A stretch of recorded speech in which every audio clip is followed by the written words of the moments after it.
Attention, concentrez-vous sur ma voix. Vous êtes lourde et pesante, la tête lourde et pesante. Vous dormez. La toute première personne que tu as hypnotisée, j'avais 9 ans. Un de mes amis, je lui parlais de l'hypnose, que j'apprenais tout ça dans un livre. Il dit, ah, lancer de la foutaise. Alors, j'ai fait un test avec lui. Je lui ai placé son bras dans cette posture et je lui ai raidi son bras tellement fort qu'il n'était plus en mesure de le plier. Hypnose et magie sont-elles la même chose? L'hypnose en soi, il n'y a pas de trucage. C'est des techniques qui nous aident à emmener une personne dans un état second au niveau du somnambulisme. La magie, c'est des trucages. La personnalité que tu as préféré hypnotiser. Michael Youn, quand j'ai hypnotisé ici à Paris pendant qu'il dormait et on l'a littéralement kidnappé et on l'a transporté jusqu'à Marrakech. On l'a réveillé là-bas tout seul.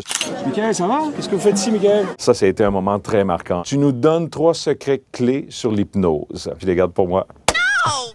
Ton meilleur souvenir avec ton grand-père, je l'avais vu hypnotiser des poulets. Il mettait la tête du poulet sous son aile, il faisait bouger comme ça, la déposait au sol et le poulet dormait. C'est ce qui m'a ouvert l'esprit pour faire le métier que je fais aujourd'hui. Ton pire souvenir sur scène. Dans mon premier spectacle, j'avais un numéro où j'emmenais des gens à faire une montagne russe. La personne s'imaginait dans le manège et ça m'est arrivé un soir où la personne s'est sentie vraiment dans le manège, que les hauts le cœur est arrivé et elle a vomi sur scène. As-tu déjà hypnotisé pour draguer? Ma femme, c'était un de mes sujets sur scène. Je l'ai vu danser du Elvis dans un état d'hypnose sur ma scène. Par la suite, on s'est rencontrés. Peut-être que ça vient avec ça aussi, hein? La drague, c'est un peu ça, dans le fond, hein? Réussir à connecter avec l'autre personne. Mesmer, la BAC, voudrait prendre un cours d'hypnose. Tu nous montres? Concentrez-vous sur ma voix, vous entendez ma voix? Tête lourde et pesante, commencez à dormir. Vous dormez de mieux en mieux, de plus en plus avec le 1, le 2 et le 3. Dormez paisiblement, tout va très très bien dans un monde de rêve et d'imaginaire. Impossible de vous éveiller tant que je ne vous dirai pas le contraire. Et tu dors paisiblement. Vous tentez de trouver une posture confortable pour dormir maintenant. Allez-y, vous essayez de dormir, tout va très très bien. Merci, viens avec moi. Installe-toi, c'est comme ton lit, tu t'installes et tu commences à dormir paisiblement. Tout va très bien. Ouvre les yeux, regarde ici, viens te coucher ici. Trouve-toi une place pour dormir. Allez, on dort. Toi aussi tu dors. Vas-y, tu peux dormir complètement détendu, relaxé. L'oreiller que vous avez est très inconfortable. Place l'oreiller, tape dessus, tape. Et vous commencez à rêver. Et vous rêvez de plus en plus fort.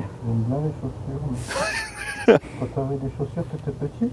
Toi, tu peux revenir, OK? Réveille-toi. Zaïd, maintenant, tu es avec ta copine. Tourne-toi et serre-la dans tes bras. Allez, serre-la dans tes bras. Allez, serre-la fort. Ouais, tu l'aimes. Et tu as envie de danser la Macarena avec elle. Lève-toi avec elle et danse avec elle. Allez.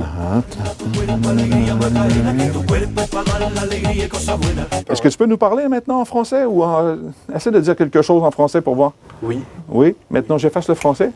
Essaie de me parler. Dis-moi, qu'est-ce que tu fais ici à Canal?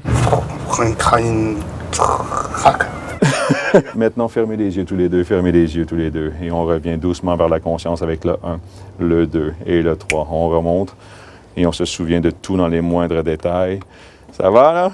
Oui. Oui? Macarena. Macarena.